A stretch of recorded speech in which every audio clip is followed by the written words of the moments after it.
What's up, guys? I'm BTC. We just got a patch update, and I want to point out that this is not on the PTR. For whatever reason, Blizzard decided to skip it entirely and just put these changes directly into the live version of the game. We're going to start with Baptiste. He got some pretty solid buffs. For his biotic launcher, recovery was decreased from 0.45 down to 0.36.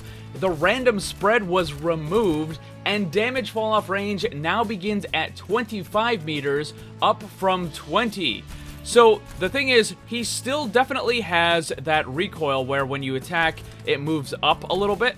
In order to combat this, you just have to move the mouse forward as you're attacking, and what will happen is that you'll be able to put all of them into the same spot. Now, it's very easy when you're just standing still at a close target, but you know, when you're moving around and enemies are attacking you, it's a little more difficult. But remember, just kind of move the mouse down a little bit every time you are attacking to get all of them in the same spot. So these changes are just a flat buff to Baptiste all around. He's going to be doing more damage faster because he has the recovery time lower. The random spread means that they're going to go wherever you put them. So if you have the control in order to be able to put that crosshair where you need it to be, then you're going to do the damage even at longer range. You don't have to worry about it moving around on you. And the fall off now, well, it begins further away.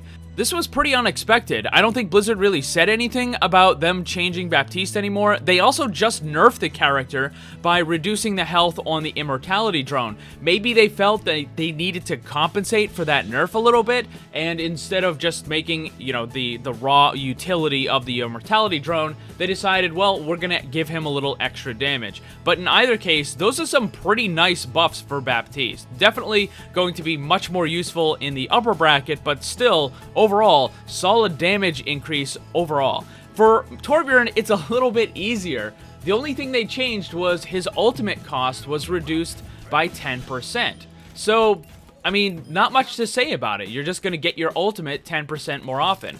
Now, the thing is, Torbjorn isn't exactly the greatest. Now, the funny thing is, when we were playing in Bunker, right after they added the 222, Torbjorn was actually getting a decent amount of play. He was somewhere about upper middle of the pick rates, right? So he was getting a pretty good amount of play when it was Orisa and Roadhog as the tanks, and everybody was running that Bunker stuff.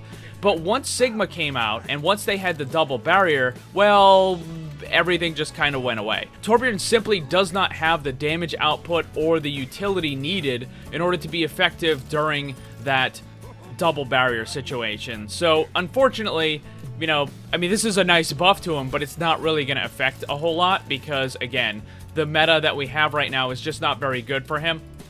Perhaps if it goes back to single barrier, we might see some more, but I have a feeling that if there's going to be any meta shifts, it's probably going to be towards dive and not towards the single barrier bunker. Another change that we got is once again with May's Ice Wall. This also includes Baptiste's Immortality Field, Sigma's Gravitic Flux. They will now much more heavily prefer edges over placing them as far away as possible. I have not looked at this on the live version of the game yet. You are going to see my live reaction to whether or not this works or does not work. So let's check it out. Alright, so up there it seems to be okay. The stairs are okay. Up in the window seems to mostly work.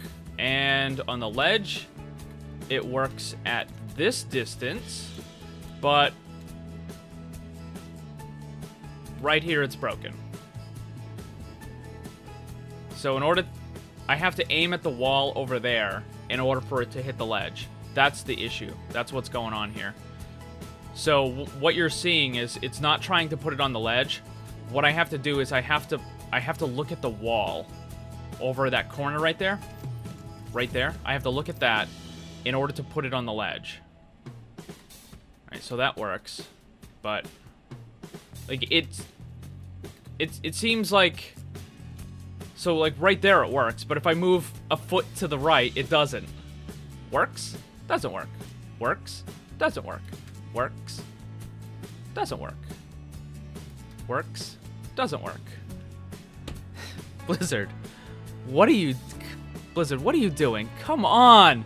This is like the third time. This is frustrating. This is really frustrating. Now, can you imagine trying to use this in the middle of a fight or something? Like, so it works right there. So that one pretty much works. So that one seems good. Right? Regardless of what the distance is, it does still seem to work. If you're really up close. Again, I just want to point out something, Blizzard. Remember, when you're looking at the ground, if you're trying to put this ice wall down, you're looking at the ground. When you're looking at the ledge is when you should be using it. And make no mistake, I'm not actually looking at the ledge. I'm looking at the wall behind it. So if I look at the ledge, it doesn't let me put it there. And I've given this feedback to you guys before. If a Blizzard dev does actually end up watching this, I've given this feedback to you guys before. It's not very intuitive for the player, right? Again, if I want to put it there, I look there. I look at the ground. If I want to put it on the ledge, I should be looking at the ledge, not up at the wall behind the ledge, right? It just makes more sense if I'm trying to put it right there. So it does seem like it's a little bit better, but as I showed you before, right? Like it's just not working right there. So it's still partially broken. I don't know how much. Maybe we'll call it 30% broken at this point, right? It's at least it's not as bad as it was the first time, but yeah, it's still broken. Blizzard, it's still broken. In the slim chance any of the Overwatch devs are watching, stick around because there's some stuff about the map pool that you might want to hear. Moving on, there's going to be some pretty nice changes to the competitive ladder, starting with the next season, which is Season 19. They're going to be moving the start and end dates, so rather than starting on the first of every other month, it's now going to start on the first Thursday of every other month, and they're also going to start the season later in the day to better help with developer availability. So Season 19 will now start on November 7th at 10 a.m. Pacific or 1 p.m. Eastern. But the bigger thing to competitive ladder is the introduction of the new rotating seasonal map pool to competitive play, starting with Season 19. The initial map pool for 19 will have 12 maps, 3 of each game mode, so no push is not going to be available just yet. Still got a little ways away on that one. Future competitive seasons will see maps rotating in and out of the pool, providing each season with a different experience and identity. Information about the current maps available in the map pool will be available by opening up the information panel on the competitive play card. So for Season 19, this is what the map pool looks like. For the 2 capture point maps, you have Hanamura, Temple of Anubis, and Volskaya. For the hybrid, you have Hollywood, Kings Row, and Eichenwald. For Control, it's Nepal, Lijiang Tower, and Busan. And for the Escort, it is Dorado, Watchpoint Gibraltar, and Havana. So 2 maps that are noticeably missing are Paris and Horizon Lunar Colony. And just in case you're wondering what maps will not be in the map pool, it's going to be Horizon Lunar Colony and Paris, which we were already told, as well as Blizzard World, Numbani, Oasis, Ilios, Route 66, Rialto, and Junkertown. And this is the part where I hope a dev is watching. So I really like the idea of the map pool. I think it's good. I think it's going to kind of freshen up the competitive ladder. I think it's going to make better games because people don't have to worry about learning every single one of them and the new strategies for every single map when the meta shifts and all that sort of stuff. So being able to focus on smaller map pools. So I guess the main thing, though, is how is Blizzard deciding what maps should and shouldn't be included? Like, what ones do you take out and what ones do you put in?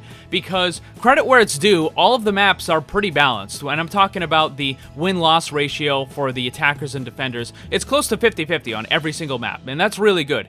But whether or not a map is balanced is not the same as whether or not people like playing on it. That is a big, crucial difference, because I can tell you when I queue into a match on, let's say, Kings Row or Hollywood, I think that those are really going to be a fun match, and I'm going to like playing there. But if I load into something like Temple of Anubis, no, that is just not going to be a fun experience for me. So I really do think that a map selection system should be added as well. Make it so that players have to pick at least a certain number, like at least 5 or at least 6, because I know some of the concerns are about, well, what if people just pick one map and that's the only thing they play? All right, so make it so that it's like 5 or 6 or whatever, so they have to have at least some selections in that pool.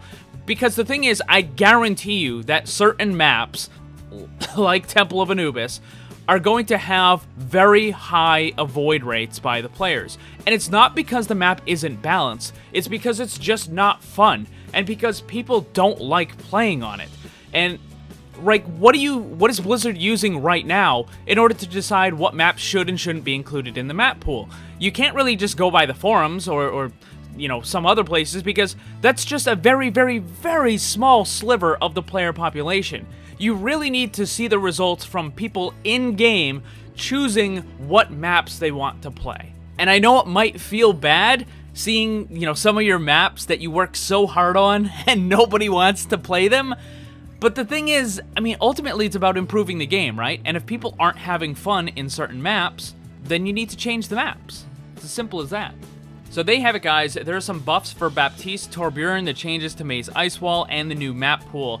Now, they said that they were supposed to have a new version of the PTR. It was either this week or next week, but I was expecting them to put the map pool changes and stuff on the PTR.